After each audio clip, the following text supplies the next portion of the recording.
저는 안도윤입니다. 62년을 살면서 한의원과 시장 상가를 3대째 지켜온 사람이죠. 말수가 적다고들 하는데 할 말은 하는 성격입니다. 그날도 평범한 오후였어요. 시장 골목에서 약재를 정리하고 있었습니다. 오후 햇살이 비스듬히 골목을 비추던 시간이었죠. 그때 누군가 제 뒤에서 떨리는 목소리로 불렀습니다. 아빠, 심장이 멈추는 것 같았어요. 그 목소리, 10년 전 집을 나간 딸 가온이와 비슷했거든요. 돌아보니 허름한 차림의 여자가 서 있었습니다. 얼굴은 많이 야위었지만 가온이의 얼굴이었어요. 아니, 가온이를 닮은 얼굴이었죠. 정말 가온이니? 제 목소리도 떨렸습니다. 여자는 고개를 끄덕이며 눈물을 흘렸어요. 저도 모르게 다가가 안았습니다. 10년의 세월이 한순간에 무너지는 것 같았죠. 소식은 금세 퍼졌습니다. 세입자들이 하나둘 모여들었어요. 83세 되신 저희 어머니도 지팡이를 짚고 나오셨죠. 어머니는 여자를 한참 바라보시더니 우리 가온이가 맞네, 맞아 하시며 우셨습니다. 어머니의 주름진 손이 여자의 볼을 쓰다듬었어요. 시장 사람들도 모여들어 축하한다며 어깨를 두드렸습니다. 10년 만에 귀환이었으니까요. 세입자 아주머니가 잔치라도 해야 하는 거 아니에요? 하고 말했죠. 저도 그래야겠다 싶었습니다. 물론이죠. 잔치를 해야죠. 다들 오세요. 분위기가 들떴습니다. 하지만 저는 왜일까요? 마음 한구석에 작은 의문이 스쳤어요. 10년이란 세월이 사람을 이렇게 바꿀 수 있을까 하는 생각이었죠. 하지만 그때는 그저 기쁨에 묻혀버렸습니다. 본격적인 이야기에 들어가기 앞서 잠시 구독과 좋아요를 눌러주세요. 좋은 스토리로 보답드리겠습니다. 다음 날 아침, 저는 정성껏 밥상을 차렸습니다. 가온이가 좋아하던 된장찌개와 계란말이, 그리고 시금치 나물까지 준비했죠. 10년 만에 첫 아침상이었어요. 아빠, 감사해요. 잘 먹겠습니다. 여자는 공손하게 인사했습니다. 그런데 이상한 일이 일어났어요. 여자가 오른손으로 숟가락을 들었던 겁니다. 자연스럽게, 아무 망설임 없이 말이죠. 제 가슴이 철렁했습니다. 우리 가온이는 왼손잡이였거든요. 어릴 때부터 그랬죠. 학교에서 오른손 쓰기를 가르쳐도 밥만은 꼭 왼손으로 먹던 아이였습니다. 제가 억지로 바꾸지 마라, 편한 대로 해라 했던 기억이 생생해요. 가온아, 밥맛이 어떠니? 제가 조심스럽게 물었습니다. 여자는 웃으며 아빠 손맛이 그대로예요 했죠. 하지만 저는 계속 그 오른손을 바라보고 있었습니다. 식사 중에 여자가 젓가락을 떨어뜨렸어요. 그때도 오른손으로 집어 올렸습니다. 왼손은 그저 밥그릇을 받치고 있을 뿐이었죠. 10년이 지났다고 해서 타고난 손잡이가 바뀔까요? 저는 속으로만 의문을 품었습니다. 어머니는 그 여자 옆에서 계속 반찬을 올려주셨어요. 여자는 감사하다며 받아 먹었습니다. 그런데 이상했어요. 우리 가온이는 시금치를 먼저 먹고 계란말이를 나중에 먹는 버릇이 있었는데 이 여자는 아무 순서 없이 먹더군요. 사소한 것이라고 생각할 수도 있었습니다. 10년이면 입맛도 바뀌고 습관도 바뀔 수 있으니까요. 하지만 제 마음속 의심은 점점 커져갔죠. 몸에 밴 습관이 그렇게 쉽게 바뀔까 싶었습니다. 오후에 시장을 함께 걸었습니다. 10년 전처럼 말이죠. 상인들이 반갑게 인사했어요. 가온이 왔구나. 정말 다시 볼 줄 몰랐다 하면서요. 달고나 가게 앞을 지났습니다. 저는 일부러 땅콩 강정을 하나 사서 건넸어요. 어릴 때 좋아했잖아 하면서 말이죠. 사실 거짓말이었습니다. 우리 가온이는 땅콩 알레르기가 심했거든요. 한 번은 실수로 먹고 응급실에 실려간 적도 있었죠. 여자는 아무렇지 않게 받아 먹었습니다. 오랜만에 먹으니 더 맛있는 것 같아요. 바삭바삭 씹는 소리가 났어요. 저는 가슴이 서늘해졌습니다. 맛이 어떠니? 달고 고소해요. 예전 맛 그대로네요. 여자는 미소 지으며 땅콩 강정을 다 먹었습니다. 아무 일도 일어나지 않았죠. 두드러기도, 호흡곤란도 없었습니다. 건강한 사람이 땅콩을 먹은 것뿐이었어요. 어머니께서 세월이 사람을 참 많이 바꾸는구나. 가온이 알레르기도 나았네. 하셨습니다. 저는 고개만 끄덕였어요. 하지만 속으로는 확신하고 있었죠. 알레르기가 저절로 낫는 일은 거의 없다는 것을요. 시장을 더 돌면서 저는 여자를 관찰했습니다. 걸음걸이, 말투, 웃는 모습까지 가온이를 닮았어요. 하지만 닮은 것과 같은 것은 다르죠. 흉내 낼 수 있는 것과 몸에 밴 것도 다르고요. 저녁에 집으로 돌아오면서 생각했습니다. 이 여자는 누구일까? 왜 우리 가온이 행세를 하는 걸까? 무엇을 원하는 걸까? 의심은 확신으로 변해가고 있었죠. 그날 밤, 여자가 머리를 묶고 있었습니다. 목덜미가 드러났죠. 저는 무심한 척 가까이 다가갔어요. 그리고 확인했습니다. 왼쪽 귀뒤가 깨끗했어요. 흉터가 없었죠. 우리 가온이는 6살 때 그네에서 떨어졌습니다. 그때 왼쪽 귀뒤를 크게 다쳤죠. 결국 5바늘이나 꿰맸습니다. 그래서 그 흉터가 선명하게 남았죠. 가온이가 머리를 올릴 때마다 그 흉터가 보였었습니다. 저는 방으로 돌아와 오래된 앨범을 꺼냈습니다. 가온이의 사진들이 있었죠. 10살 때, 15살 때, 20살 때 사진들이요.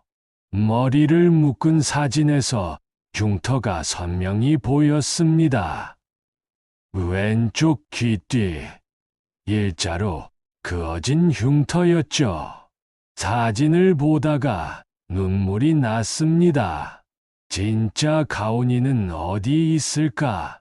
건강히 잘 살고 있을까?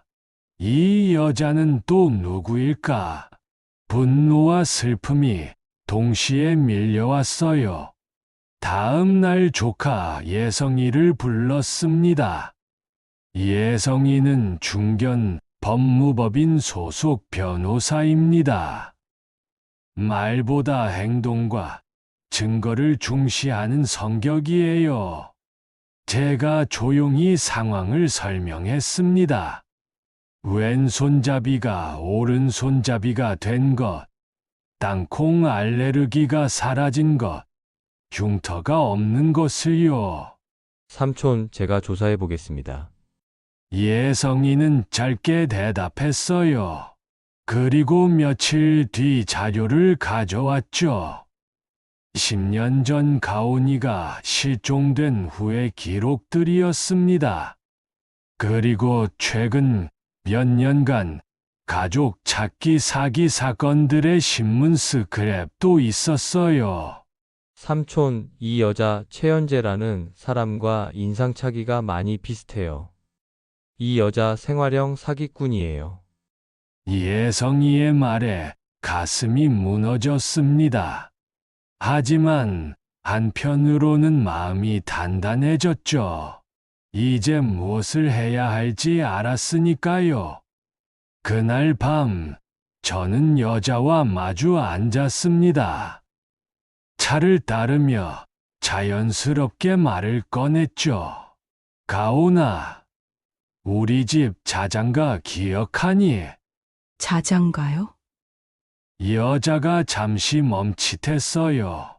하지만 곧 미소 지으며, 그럼요, 기억하죠 했습니다. 저는 흥얼거리기 시작했어요. 우리 집에만 전해 내려오는 자장가였죠. 할머니가 어머니께, 어머니가 가온이에게 불러주던 노래였습니다. 특이한 점이 있었어요. 첫 소절을 유독 높은 음으로 시작하는 거였죠. 그게 우리 집만의 버릇이었습니다. 여자도 따라 부르기 시작했어요. 가사는 맞았습니다. 멜로디도 비슷했죠. 하지만 첫 소절을 평범한 음높이로 시작했어요. 우리 집 특유의 그 높은 시작이 없었죠. 이건 우리 집만 아는 버릇이었는데, 저는 속으로 중얼거렸습니다. 이제 완전히 확신했어요. 이 여자는 가온이가 아니었습니다. 누군가 가온이에 대해 조사하고 흉내 내는 거였죠. 하지만 가족만의 작은 습관까지는 알 수 없었던 겁니다. 여자가 조심스럽게 괜찮냐고 물었어요. 저는 고개를 저으며 아니다, 옛날 생각이 나서 했죠.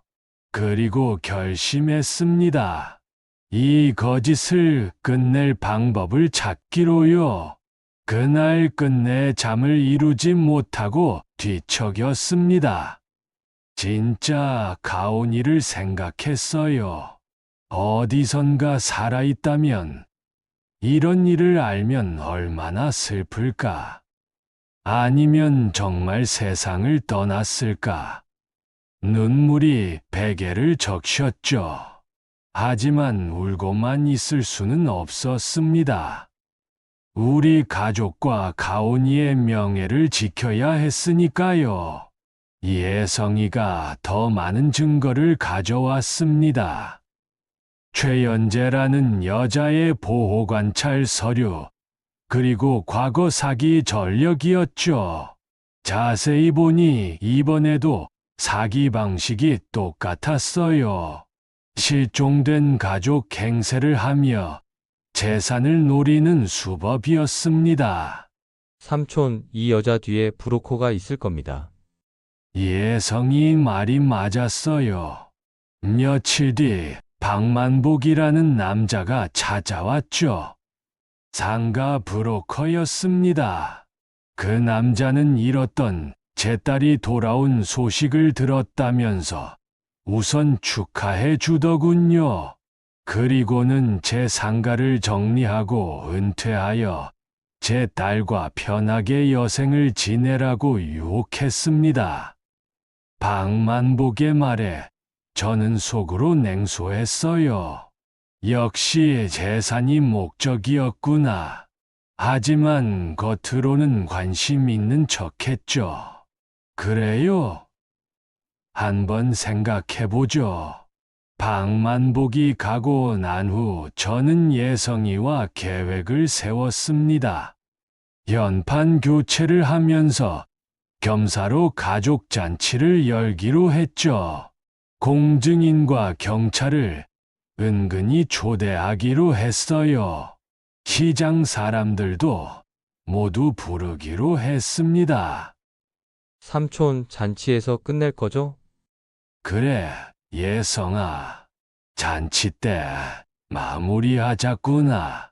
모든 사람 앞에서 진실을 밝히는 게 좋겠다.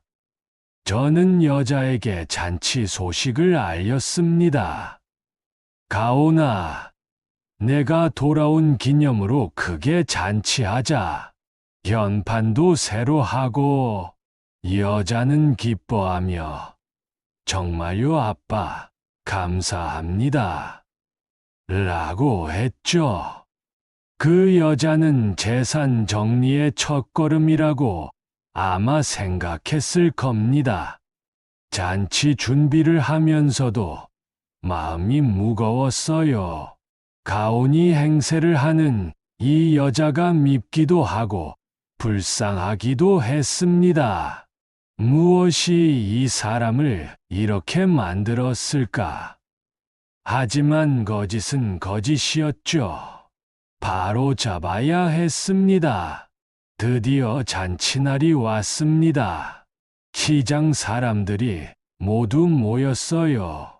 공증인도 왔고 사복 경찰도 있었죠. 여자는 한복을 입고 있었습니다. 정말 제 딸처럼 보였어요. 하지만 저는 알았죠.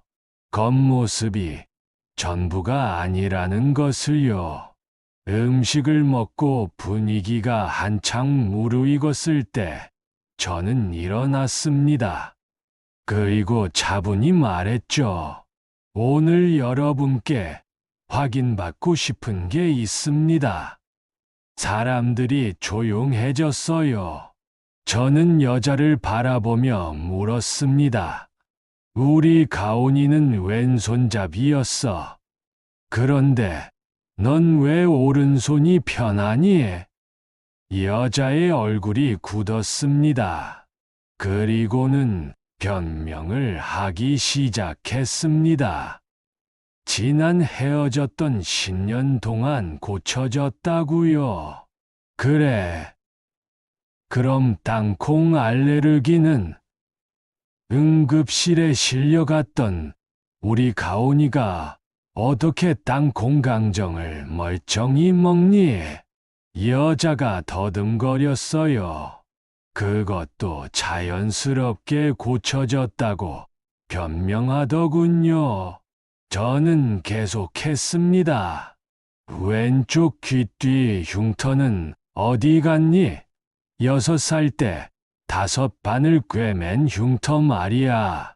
그 여자는 고개를 떨군 채 말이 없었습니다. 우리 집 자장가는 왜 첫 소절을 높게 부르지 못하니? 그게 우리 집 대대로 내려온 버릇인데.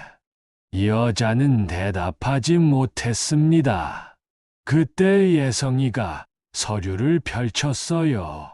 신문 스크랩과 보호관찰 서류였죠. 최현재 씨 맞으시죠? 가족 사칭 사기로 보호 관찰 중이신. 사복 경찰이 일어났습니다. 같이 가시죠. 여자는 고개를 떨구었어요. 그리고 작게 말했습니다. 죄송합니다. 방만복도 함께 연행되었죠. 시장 사람들은 충격받은 표정이었습니다. 박수를 치는 사람도 있었고, 한숨 쉬는 사람도 있었어요. 저는 그저 허탈했습니다. 진짜 가온이가 돌아온 게 아니었으니까요. 사건이 정리된 후 저는 결정했습니다. 상가를 팔지 않기로요. 대신 가온 장학회를 만들었죠. 월세 수입을 어려운 학생들에게 돌리기로 했습니다.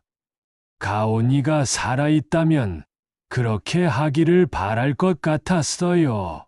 한의원 현판은 새로 만들었습니다. 가온이의 이름을 따서 가온당이라고 지었어요. 지나가는 사람들이 물으면 제 딸 이름입니다. 하고 대답합니다. 과거형이 아닌 현재형으로요. 어머니는 여전히 가온이를 기다리십니다. 언젠가는 진짜가 올 거야 하시면서요. 저도 그 희망을 버리지 않았어요. 하지만 이제는 기다리는 방법이 달라졌죠. 그저 앉아서 기다리는 게 아니라 가온이 이름으로 좋은 일을 하면서 기다립니다. 가끔 밤이 되면 창문을 열고 자장가를 부릅니다. 첫 소절을 조금 높게 시작하면서요. 혹시 어디선가 가온이가 들을 수 있을까 하는 마음으로요. 바람이 불어와 커튼을 흔들면 가온이가 대답하는 것 같기도 합니다. 최연재라는 여자를 미워하지 않기로 했어요. 그 사람도 누군가의 딸이었을 테니까요. 다만 거짓으로 얻으려 했던 것들은 진실로 지켜야 한다는 걸 배웠죠. 진실은 몸이 기억합니다. 흉터처럼, 밥상 위의 습관처럼, 우리만의 노래처럼요. 거짓은 겉모습을 흉내낼 수 있지만 세월이 새긴 흔적까지 따라할 수는 없죠. 그래서 우리는 여전히 희망을 품고 있습니다. 언젠가 진짜 가온이가 왼손으로 젓가락을 들고 찾아올 거라고요. 이야기는 여기에서 끝납니다.